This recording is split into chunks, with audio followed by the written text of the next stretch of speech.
opens diagonals for both the queen and bishop, immediately seeking active piece play and central influence.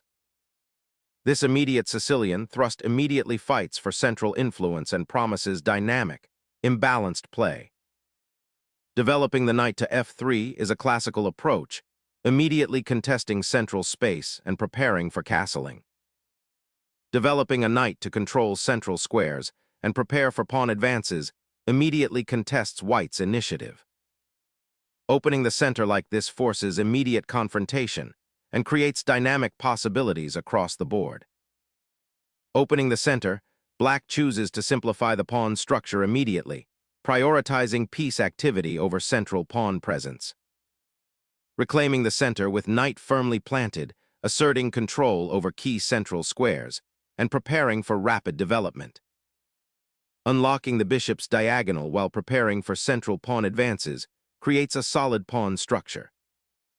Targeting the weak b7 square, white aggressively disrupts black's development and seeks immediate tactical opportunities. Solidifying the central pawn structure, this move calmly prepares for potential piece development while reinforcing the d-pawn's security.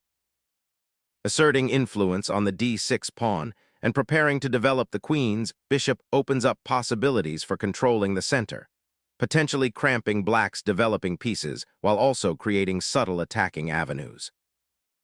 Embracing central space, black boldly pushes the pawn forward, asserting a more dynamic presence and preparing to develop the bishop to a more active square, though it does invite potential kingside complications if white can exploit the pawn's advanced position.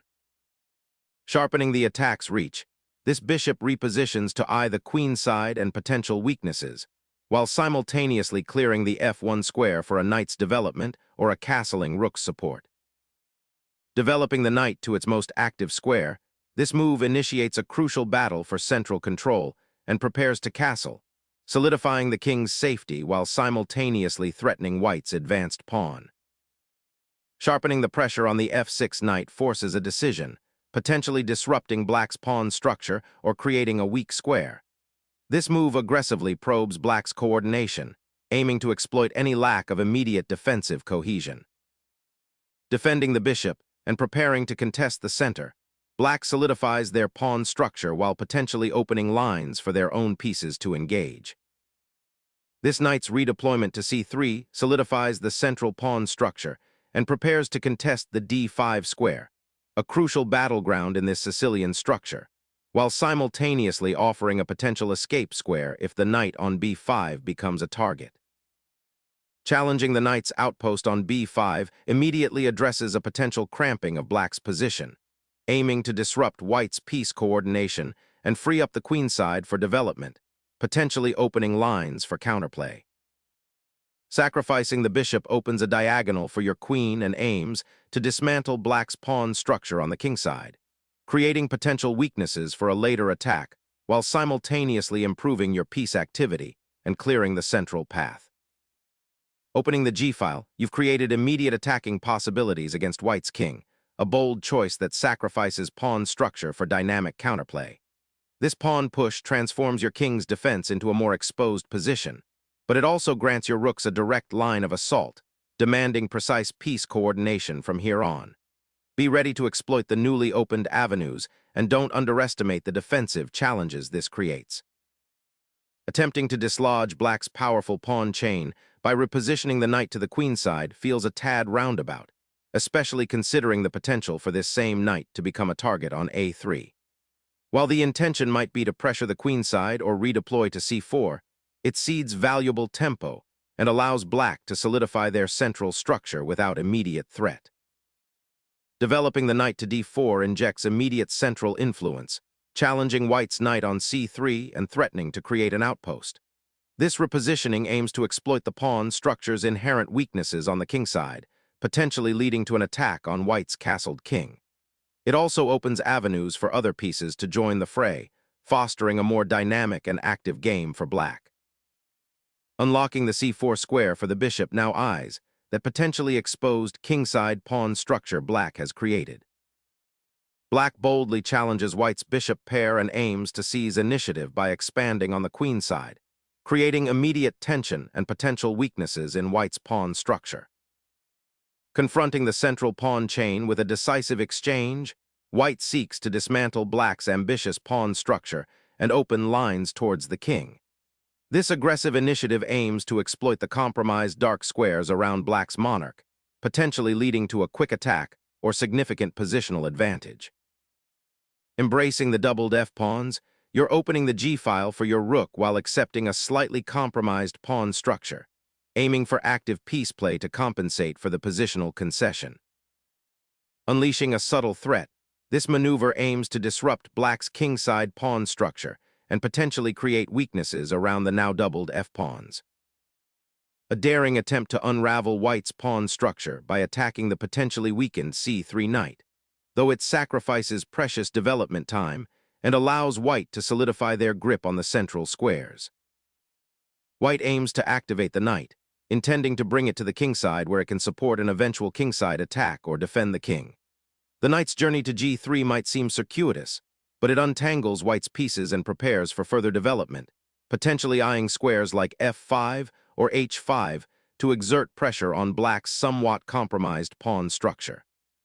This maneuver also frees up the f-pawn, which could be useful for offensive or defensive purposes later in the game, and importantly, it avoids placing the knight on squares that are currently vulnerable to black's pieces. Black opts to consolidate their pawn structure and prepare for potential queenside expansion. This move brings the queen to a more central position, supporting the advanced d6 pawn and potentially eyeing the c6 knight for future maneuvers, while also keeping an eye on the kingside if white's pieces shift aggressively. This pawn thrust aims to shatter black's pawn shield and disrupt its central structure, potentially opening lines for white's pieces while creating lasting weaknesses on the kingside. The knight's repositioning to d4 dramatically enhances black's central influence and creates potent attacking possibilities against white's somewhat compromised kingside structure, effectively challenging white's spatial advantage and hinting at a potential queenside expansion. Castling here immediately secures the king, untangling the rook from its starting square and preparing to bring it into the game. It also offers a potential pawn storm later down the g-file if the opportunity arises.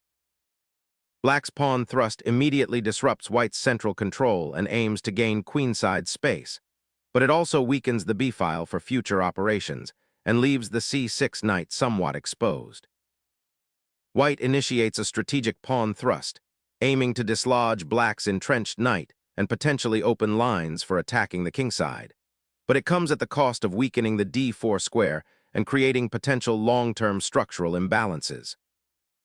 Suddenly, the knight's maneuver creates a fascinating positional imbalance, potentially disrupting white's pawn structure and opening up a diagonal for black's queen. Reclaiming the queen on this central square not only develops it to a more active position, but it also exerts pressure on black's somewhat awkward pawn structure that has emerged after the capture of the f6 pawn, opening up the g-file for potential future action. Black's creation of a pawn chain from h5 aims to restrict white's kingside activity and potentially prepare for a pawn storm, though it weakens the light squares around the king. Aimed at seizing the open d-file for potential pressure, this rook placement simultaneously prepares to reinforce the central pawn structure should black attempt further pawn advancements. Unleashing a pawn storm on the kingside, this maneuver immediately seeks to disrupt white's defensive structure and create avenues for black's attacking pieces, though it sacrifices crucial central pawn support and potentially leaves the king's immediate vicinity more exposed in the long run. A repositioning maneuver begins, aiming to redeploy the knight from the somewhat exposed kingside to a more central or queenside role, potentially bolstering the queenside pawn structure or supporting an advance there. This retreat acknowledges the potential weakness of the kingside pawn chain after gxf6, but also opens up lines of communication for white's rooks. The challenge for white will be to consolidate this regrouping and prevent black from fully exploiting the newly opened h-file. The rook's activation to the g-file immediately targets the weakened king's flank, creating a direct threat to white's monarch and preparing to exploit the open g-file that black's pawn structure has inadvertently created. Shattering the pawn structure on the queenside with that pawn thrust aims to exploit the currently passive position of black's pieces and potentially open lines for white's attack, even if it temporarily creates some weaknesses. Black aggressively pushes the pawn, seeking to create chaos and open lines towards white's king. This gambit of territory for initiative, however, leaves the kingside somewhat vulnerable and could backfire if white can consolidate and exploit the pawn's advanced position. Addressing the glaring weakness on the kingside is the immediate priority, and this pawn push aims to create some breathing room, though it concedes space on the queenside. Opening the queenside, black aims to activate the rook and potentially create a passed pawn, but this also exposes the structure and could lead to pawn weaknesses later. The rook, now active on the third rank, seeks to exploit the exposed kingside and potentially control the open file, a double-edged proposition given black's pawn storm brewing on the kingside. The queen's repositioning to c6 aims to coordinate with the pawn on h4, potentially preparing a flank attack or reinforcing the central structure, but it also leaves the d6 pawn vulnerable to future pressure. Consolidating the queen to the king's flank offers immediate defensive support and prepares for a potential queenside pawn advance, aiming to disrupt black's attacking potential. Unleashing the central pawn to challenge white's piece mass, black seeks to break the positional stranglehold and open avenues for counterplay, forcing a sharp reevaluation of the material balance and king safety. Unlocking the c-file for relentless pressure, the pawn push boldly shatters black's central pawn structure, aiming to pry open lines and exploit the king's exposed position. White signals an aggressive intent to dominate the newly opened territory, forcing black into a reactive stance to defend against potential breakthroughs. This move fundamentally alters the positional landscape, creating imbalances that will require precise calculation and strategic maneuvering from both sides. The initiative now firmly rests with white, who seeks to leverage the increased activity of their pieces, particularly the rooks that will soon gain access to the critical c-file. Black must find a way to neutralize this burgeoning threat, potentially by solidifying their king's defenses or seeking counterplay on the queen side. Abandoning piece development for a temporary pawn gain, this capture unleashes immediate tactical complexities, potentially exposing black's king to a barrage of queenside pressure as white's pieces are poised to converge. Exchanges on the queen open up lines for attack, and white seizes the opportunity to simplify, forcing a critical decision for black regarding their doubled pawns. The exchange of queens opens up an immediate structural disadvantage for black. The doubled f-pawns, once a minor concern, now become a significant weakness, potentially limiting pawn breaks and creating targets for white's remaining pieces. Unlocking the d-file for your rook dramatically increases its attacking potential. Activating the bishop to the edge here is an intriguing attempt to leverage the open lines, aiming to pressure white's queenside and potentially create threats along the h-file, though it exposes the bishop to counterplay and might neglect crucial central control. Seizing the open file and threatening to annex the c7 pawn with the rook's advance, this is a positional probe aiming to disrupt black's structure. Focusing on the initiative, black's king now steps out of its defensive shell, preparing to join the battle and activate its potential in the central and queenside areas. Seizing the open file, white immediately initiates a decisive assault on black's exposed king. Sacrificing the bishop to create a protected passed pawn on the 6th rank is a daring, double-edged decision, potentially opening a swift path to promotion, but also leaving the king exposed to further kingside advances. Reclaiming the pawn opens a clear path for the rooks to dominate the central files, potentially leading to a swift dismantling of black's king position. Snatching that pawn opens lines for your rooks and queen, but it also exposes your king to potential checks from white's bishop and knight on the kingside, creating dynamic, tactical possibilities that demand careful calculation. Re-establishing a centralized knight presence is crucial now, aiming to contest the open files and potentially disrupt black's advanced pawns. Securing the queenside flank with this pawn advance aims to solidify black's pawn structure and potentially create counterplay on the file, but it risks leaving the queenside further isolated from central control. Reclaiming central space is paramount as white repositions the knight, eyeing the now isolated pawn on a5 and preparing to potentially exploit black's weakened kingside pawn structure should that advance continue. Probing for weaknesses, black initiates a dynamic counterthrust along the b-file, aiming to exploit white's centralized pieces and potentially open avenues for their own active rooks. Initiating a rook lift to the fourth rank, RH seizes the initiative, aiming to exploit the weakened kingside and penetrate black's position. This aggressive maneuver prepares to contest the open files and generate threats against the black king, which is becoming increasingly exposed after the pawn advances. White's intention is to create attacking chances by activating its rooks and coordinating them with the remaining pieces. The pawn structure on black's kingside has been severely compromised, and this rook lift directly targets that weakness. Unleashing the king from its protective shell into this active, yet exposed, central square is a bold gamble, aiming to disrupt white's currently superior pawn structure and potentially create attacking chances against the white monarch. The rook slides to the seventh rank, a classic maneuver to pressure the enemy king's defenses and disrupt black's coordination. A fascinating attempt to find dynamic counterplay on the queen side, but it overlooks white's growing initiative on the king side and the open central files that will soon become critical. This pawn push invites further complications, potentially sacrificing material for insufficient compensation, and neglects the vital task of defending the weakened king. The piece coordination on white's side is far superior, poised to exploit the exposed black monarch and control the board's critical squares. A forceful check, aiming to pry open the king side and exploit black's exposed monarch.